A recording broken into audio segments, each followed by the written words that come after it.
Hola cher enthousiaste. Aujourd'hui, c'est mon anniversaire et je suis solo pour la première fois au micro de Et si on kiffait, histoire de te proposer un épisode spécial, à savoir que je vais répondre aux questions que je pose habituellement à mes invités. Ensuite, je vais faire un bilan de ces 3 derniers mois de podcast et te parler de son futur, car il va y avoir quelques changements par ici. Sans transition, je vais lire les questions les unes après les autres et y répondre exactement comme je le ferais si je me faisais interviewer. Let's go. Première question, comment aimerais-tu te présenter aux enthousiastes qui nous écoutent ? Clairement, j'adore poser cette question aux gens avec qui j'échange, car je trouve qu'elle montre super bien ce qui est important pour la personne. Par exemple, si c'est quelqu'un pour qui la valeur famille, c'est la plus importante, bah, tu vois, elle va dire « Ok, je suis papa ou maman de tant d'enfants, ils ont tel âge, ou alors je suis mariée depuis tant d'années, etc. » Si c'est le sport, ce qui est le plus important pour elle, elle va te dire « Bon, bah voilà, moi je suis handballeuse, footballeur, ou je sais pas quoi. » Si c'est le business, bah, peut-être qu'elle va te dire bah, « voilà, je fais tel et tel métier et, depuis tant d'années, et puis avant je faisais ça, etc. » Bref, je trouve que c'est un très bon indicateur de ce qui va être important pour la personne. Et du coup, moi, en ce moment, je me présente comme une personne hyper enthousiaste à l'idée d'apprendre comment kiffer son corps et sa vie, et encore plus à l'idée de le transmettre aux autres via des activités pro. Donc, à savoir, moi, je suis coach, tatoueuse, cicatricielle et formatrice massage pour les couples. Et avant, j'ai exercé comme kiné pendant 5 ans et comme consultante marketing pendant 1 an. Et j'ai arrêté parce que ces 2 activités ne fitaient plus vraiment avec mes valeurs et donc ne me nourrissaient plus vraiment. Voilà, tout simplement. Et aujourd'hui, j'ai énormément de gratitude pour le quotidien, le couple et les relations amicales que je me suis créées. Et j'aspire à encore plus de lâcher prise dans ma vie, que ce soit dans ma sexualité, dans mon quotidien, dans mon business, etc. Voilà. Question suivante. Si je devais te poser une question pour apprendre à mieux te connaître et connecter avec toi profondément, qu'est-ce que ce serait ? Je pense que ce serait qu'est-ce qui te fait kiffer en ce moment ? Ouais, qu'est-ce qui te fait kiffer en ce moment ? Et la réponse, pour moi, ce serait d'accompagner des gens vers plus de kiff dans leur vie, et en particulier leur sexualité. Courir longtemps sans me blesser. Et chanter avec tout mon cœur. Avant, j'ai fait de la musique en groupe, j'ai fait plusieurs concerts, etc. Et j'ai eu une longue période de ma vie où j'ai pas osé le faire à nouveau, parce que je pensais que j'avais rien à dire d'intéressant et parce que techniquement, je me sentais plus vraiment bonne. En tout cas, pas au niveau que je voulais. Et là, ouais, je sens que ça me titille à nouveau. Question suivante. C'est quoi pour toi une vie kiffante ? Pour moi, c'est une vie qui nourrit mes valeurs hautes. En tout cas, les valeurs hautes de la personne. Et qui n'est pas réactionnelle à ses instincts primaires. Tu vois ? Et pour réussir ça, moi, je pense qu'il y a 4 étapes. Bah, déjà, identifier ses valeurs hautes. Donc, les valeurs qui sont vraiment importantes pour nous et pas celles dictées par la société, nos parents, nos idoles ou qui sais-je. Et aussi avoir une vision. Moi, j'ai beaucoup de gens qui sont soit fans des visions, soit complètement hermétiques aux visions, en mode non, mais je sais pas faire, ou alors c'est de la merde, ou c'est pas pour moi. Moi, j'ai un peu cette croyance que bah, c'est pas pour quelqu'un, en fait. C'est juste, si tu es dans le bon dispositif et le bon état d'esprit pour te créer ta vision, il n'y a aucune raison que tu n'y arrives pas. Voilà. Donc, pour moi, c'est ça la première étape. Et ensuite, je pense que c'est intéressant de définir un plan pour atteindre cette vision et d'agir quotidiennement dans ce sens. Tu vois, parce qu'il y a des gens qui font une vision et qui la réalisent jamais et qui font jamais rien vraiment dans cet intérêt-là. Et donc, pourquoi pas, tu vois, c'est cool, ça te fait un peu cogiter, introspecter, mais au final, si ça se met pas dans le concret, ça reste juste des pensées. Et voilà, je trouve ça un peu dommage de se prendre la tête à écrire une vision pour finalement absolument rien en faire. Par contre, la 3e étape, c'est de se libérer de ces peurs, de ces interférences, de tous ces petits trucs qui nous empêchent d'atteindre cette vision et ce plan. Par exemple, tu vois, si t'as peur d'être rejeté, de ne pas être perçu comme quelqu'un de bien, de ne pas passer pour quelqu'un d'assez intelligent, si tu t'estimes trop vieux, trop vieille, trop jeune ou je sais pas quoi, du coup, ça peut être des choses qui vont t'empêcher d'atteindre ce plan, d'atteindre cette vision. Et donc voilà, ça c'est la 3e étape, réussir à se libérer de tout ça. Et la 4e étape, ce serait de rester à l'écoute de ces symptômes positifs comme négatifs. Tu vois, par exemple, si un matin, tu n'arrives pas à te lever, tu as mal au dos, tu es en manque d'énergie, pour moi, c'est un symptôme important à prendre en compte pour te prendre conscience que tu n'es peut-être pas très ajusté sur ta trajectoire et que c'est peut-être pas super juste pour toi et pour tes proches. Ou voilà. Alors, si au contraire, tu as une espèce de clarté mentale, que tu as la patate, que tu en veux, quoi, ça, pour moi, c'est plutôt un symptôme qui te dit que t'es bien, quoi. T'es dans la bonne trajectoire, t'es dans la bonne voie. Voilà. Voilà, pour moi, c'est ça, une vie kiffante. Question suivante. Est-ce que tu kiffes ta vie actuelle ? Yes, parce que... parce qu'en fait, j'ai les ressources pour faire tout ce que je kiffe, quoi. Donc, moi, en ce moment, mes valeurs hautes, c'est apprendre à kiffer mon corps et ma vie. Donc, en faisant des formations, en me payant des coachings, en lisant, en regardant des vidéos, en faisant du sport. Ensuite, c'est transmettre ses connaissances à des gens en étant rémunéré pour. Donc ça, c'est via le coaching, le tatouage, la formation, etc. Enfin, mes activités professionnelles en général. Ensuite, je dirais que c'est nourrir mon couple et atteindre encore plus de lâcher prise dans ma sexualité. Et nourrir aussi des amitiés authentiques et des sources de kiff pour moi au quotidien. Voilà. Et puis je dirais, une des dernières valeurs importantes pour moi en ce moment, c'est de me remettre au chant dans l'optique de partager ce que j'ai à offrir au monde musicalement quand je me sentirai prête à nouveau. Voilà. Donc voilà, ça c'est ce qui me fait kiffer et je kiffe ma vie actuellement parce que j'ai les ressources en temps, en énergie, etc. pour faire ça. Et je pense que la ressource que je perçois la plus manquante actuellement dans ma vie pour réussir tous ces projets, c'est l'argent. Et en même temps, je travaille sur ce problème, je mets des guillemets, mais en tout cas sur ce léger manque de fonds. Donc je sais que ce sera bientôt plus le problème principal de ma vie et que j'aurai d'autres trucs à gérer, quoi. Voilà. Question suivante. Quels ont été les moments charnières de ta vie dans ce chemin du kiff ? Je pense directement à des moments de rupture, que ce soit rupture amoureuse, rupture professionnelle.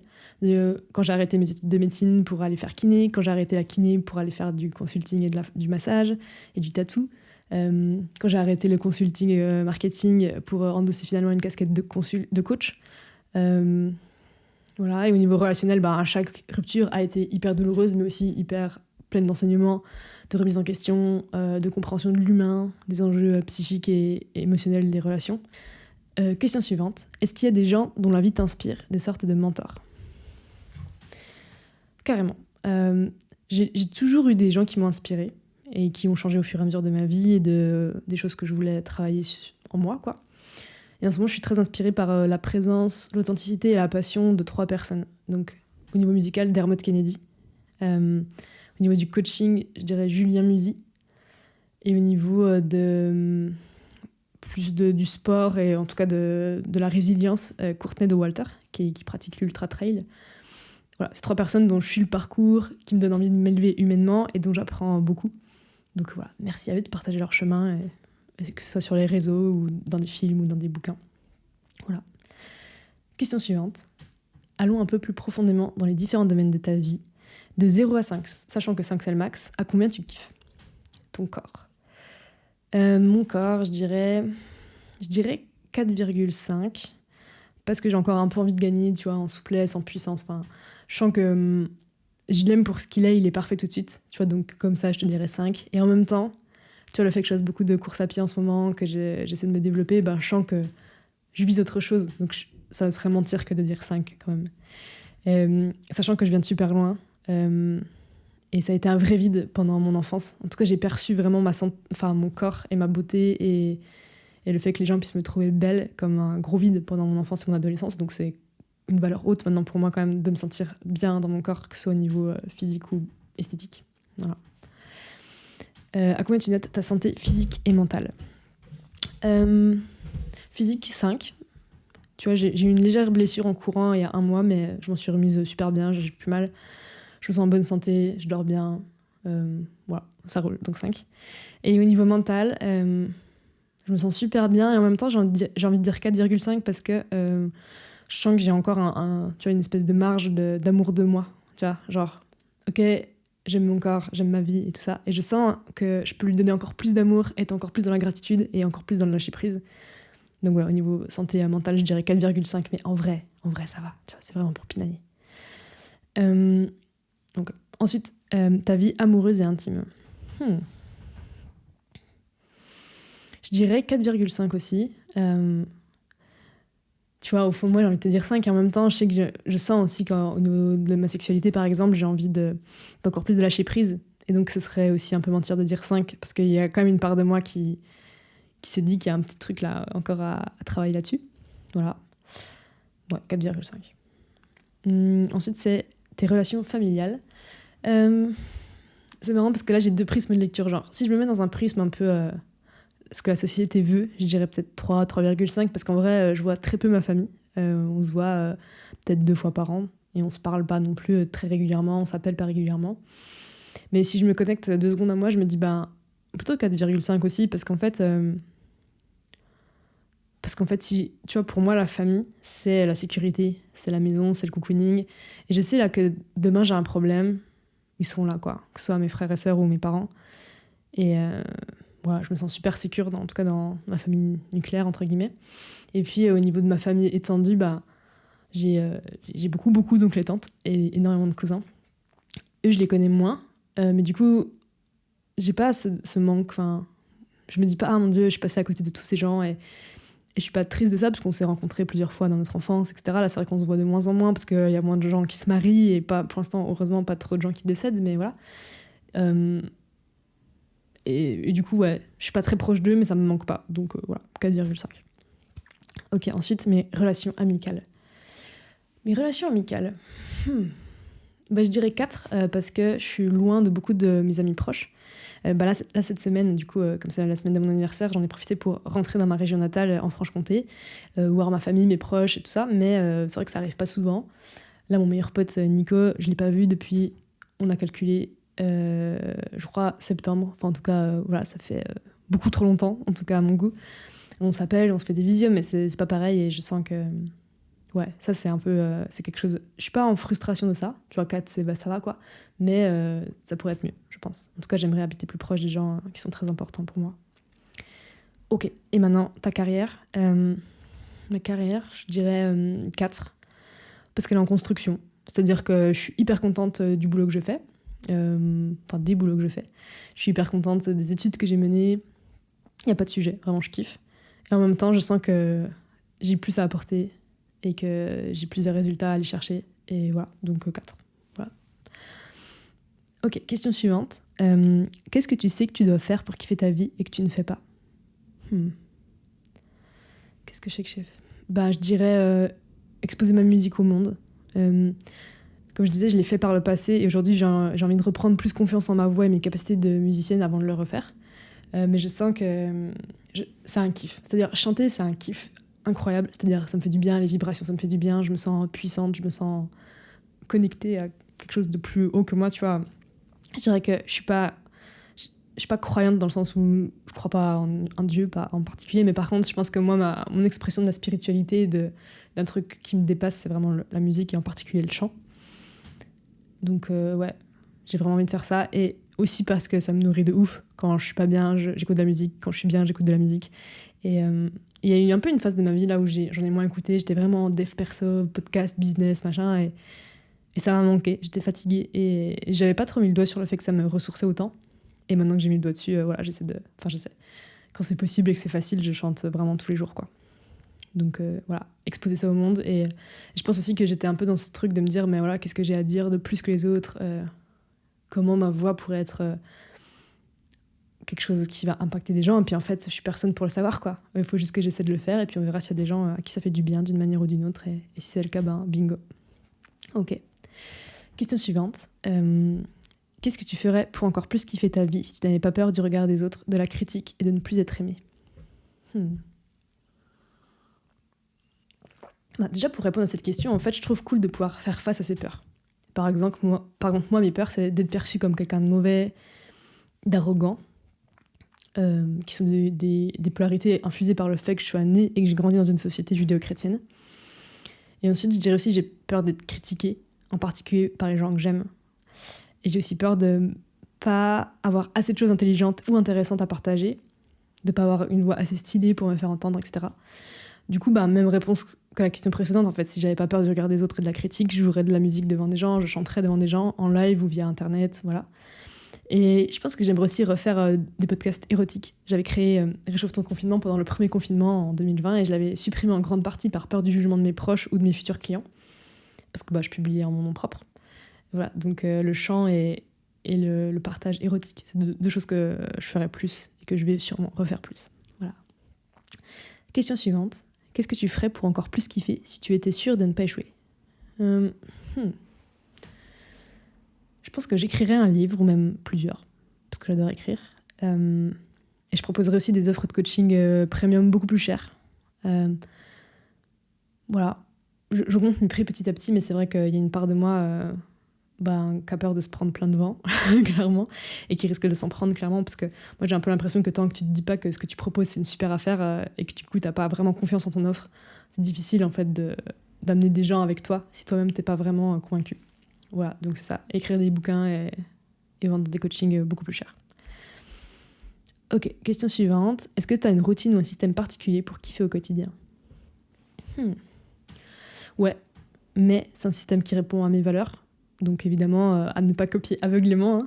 Mais en gros, moi, je vais courir dehors tous les 2 jours. J'aime bien le faire le matin quand c'est possible. Dès que je me réveille, tac, je vais courir. Et après, je prends ma douche. Manger quand j'ai faim. C'est aussi possible parce que je suis pas dans un boulot salarié, je fais les horaires que je veux, et donc ça, c'est cool.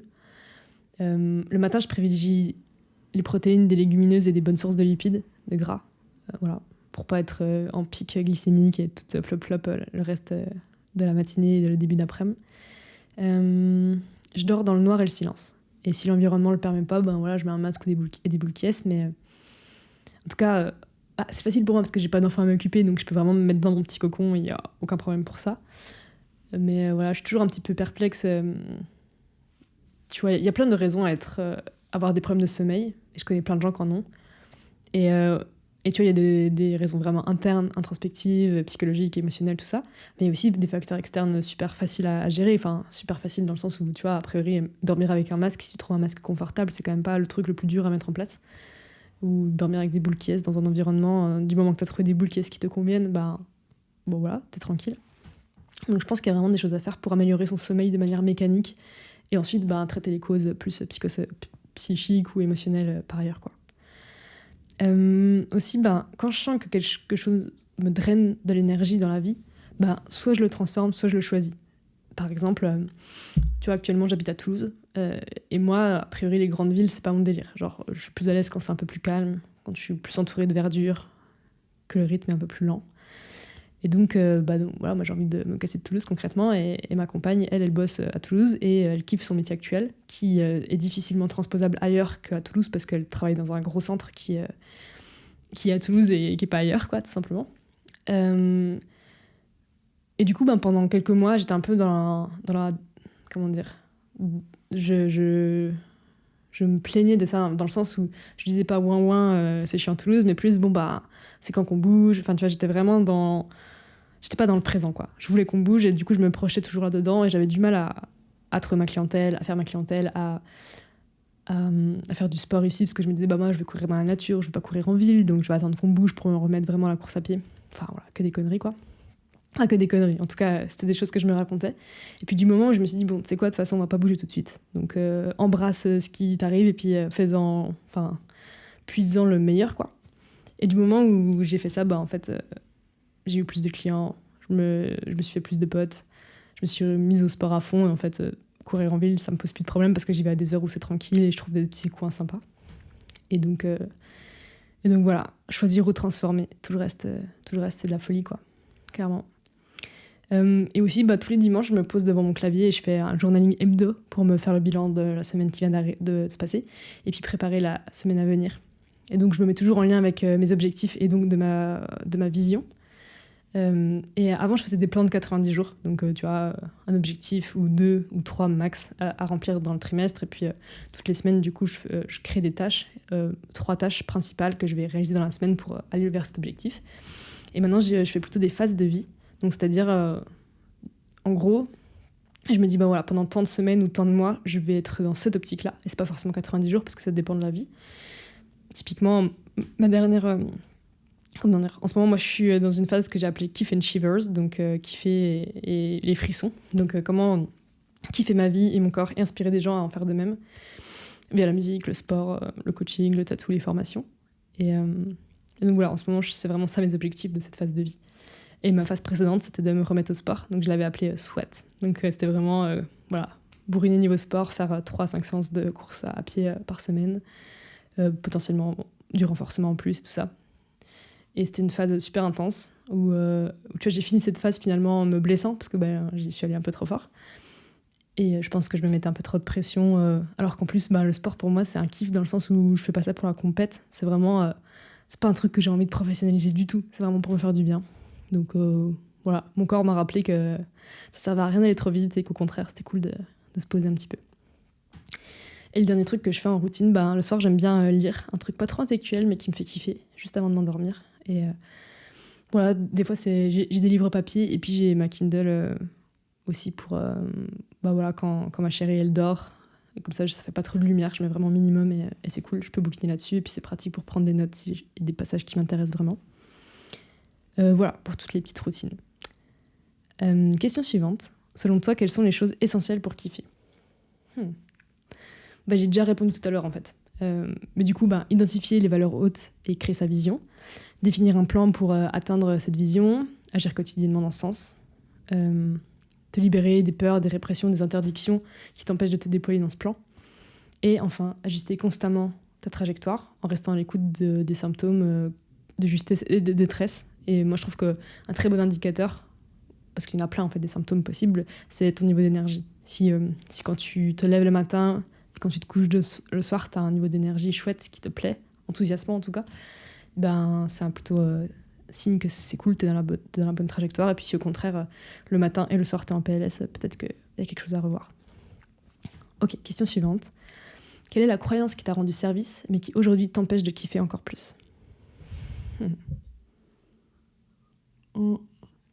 Je pense que... En fait, avant, je pensais que la liberté, c'était le plus important. Et je pense que j'ai été guidée toute ma vie par une perception très déséquilibrée de la notion de liberté versus sécurité. Et autant ça m'a permis d'être très à l'écoute de mes envies et de mes besoins, et comme c'était une valeur super haute, en soi trop cool, j'ai vécu en accord avec ça, j'ai changé de partenaire et de taf et de lieu de vie dès que c'était important pour moi. Mais comme c'est aussi une perception hyper dépolarisée, j'ai fui l'engagement dans le couple, j'ai fui la sédentarité, j'ai fui des postes professionnels à responsabilité, et aujourd'hui je sens que pour me rapprocher de ma vision, aussi bien professionnelle que familiale, j'ai envie de modifier cette croyance et d'embrasser plus de responsabilités, plus en tout cas la responsabilité qui va de pair avec l'engagement, que ce soit amoureux ou professionnel.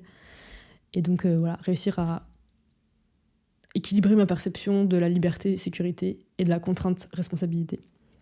Et réussir du coup à être un peu plus aligné avec ça et avoir moins d'interférences pour atteindre mes objectifs. Voilà. Question suivante. Qu'est-ce que tu conseillerais à quelqu'un qui voudrait recommencer à kiffer ou encore plus kiffer sa vie actuelle ?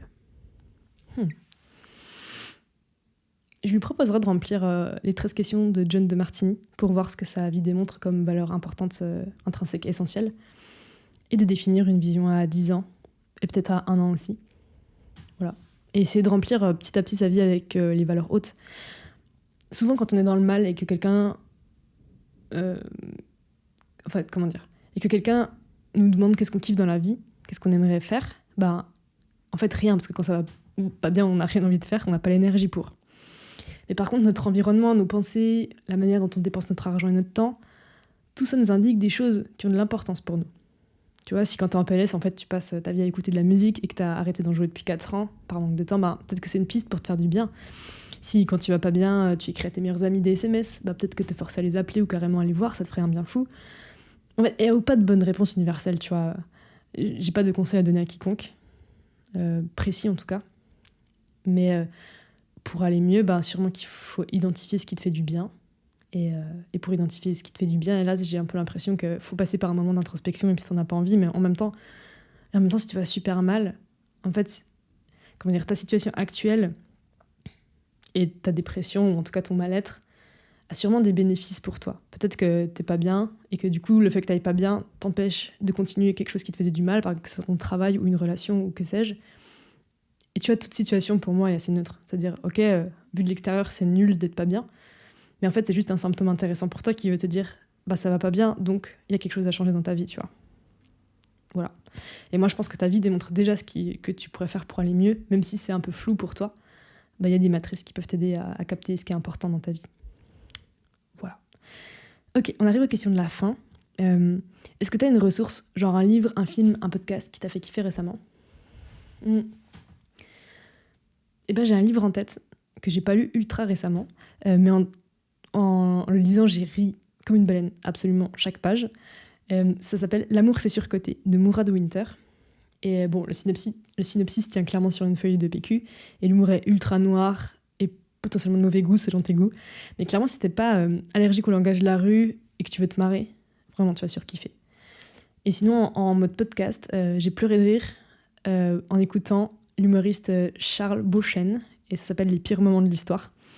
Et ça parle de passages lugubres de l'histoire avec un regard super noir, curieux et super hilarant. Voilà. Donc vraiment, c'était 2 petits tips si t'as envie de te marrer. Voilà. Est-ce qu'il y a un conseil ou une illumination que tu as eu récemment et que tu aimerais partager ? Récemment, j'ai capté que la recherche du bonheur à tout prix, c'est ce qui rend beaucoup de personnes malheureuses. En fait, tu vois, on désire ce qu'on perçoit avoir plus de bénéfices ou de plaisir que d'inconvénients ou de douleurs. Et en même temps, on a peur de perdre ce qu'on perçoit avec plus de bénéfices que d'inconvénients. Du coup, la recherche du bonheur, c'est littéralement poursuivre quelque chose pour lequel je perçois plus de positif que de négatif. Et donc, je vais avoir peur de le perdre. Et ça rend malheureux beaucoup de gens.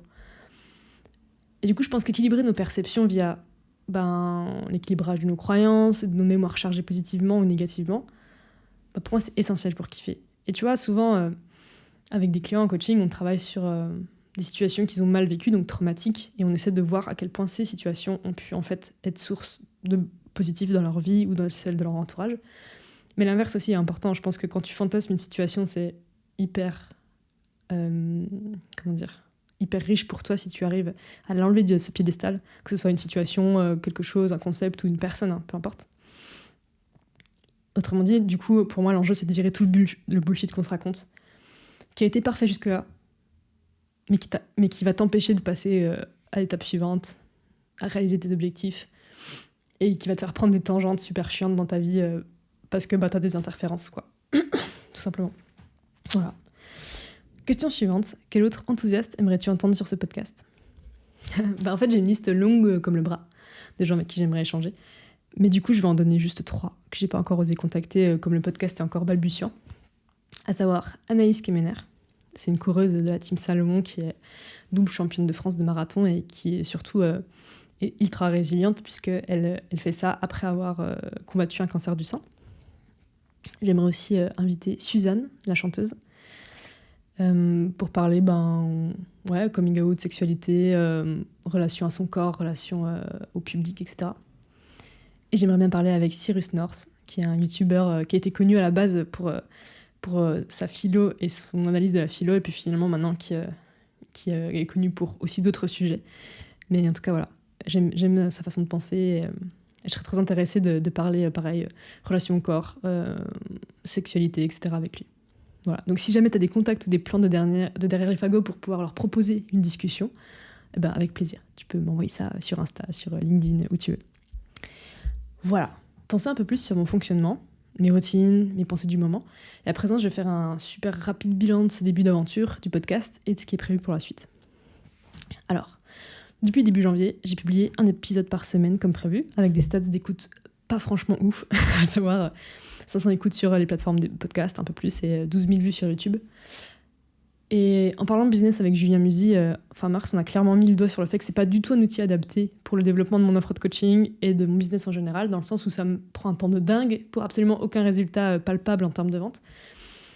Mais bon, voilà, si c'est ma zone de dispersion et que je kiffe, en soi c'est ok, tant que je suis consciente et que ça ne déborde pas sur les tâches importantes pour que mon business survive. Voilà, donc ça c'est pour le bilan, quoi. Et aujourd'hui, j'aimerais quand même rapprocher un peu ce podcast de ma valeur haute de transmission et d'inspiration, et du coup j'ai décidé d'alterner les contenus solo et les interviews et de me lâcher un peu plus la grappe sur la durée et la qualité des épisodes, quitte à proposer des épisodes moins retravaillés, opter pour un contenu plus brut. Voilà. D'ailleurs, j'ai absolument pas l'intention de cutter cet épisode, ça va être full longueur. C'est aussi plus simple parce que je suis toute seule et que les questions je les connais, donc j'ai pu un peu les préparer en amont, alors que c'est vrai que quand j'interviewe des gens, des fois forcément ils ont besoin de réfléchir. Et j'ai aussi envie de mettre un focus particulier sur les questions d'intimité, de sexualité, de relations, d'amour de soi, et d'estime et de confiance. Et ça n'empêchera pas de parler d'autres choses, mais voilà. En tout cas, j'ai moins que ça discussion au sujet du business et plus me concentrer sur ce qui m'intéresse en ce moment, à savoir le corps, la sexualité, les relations. Voilà pour les news du podcast.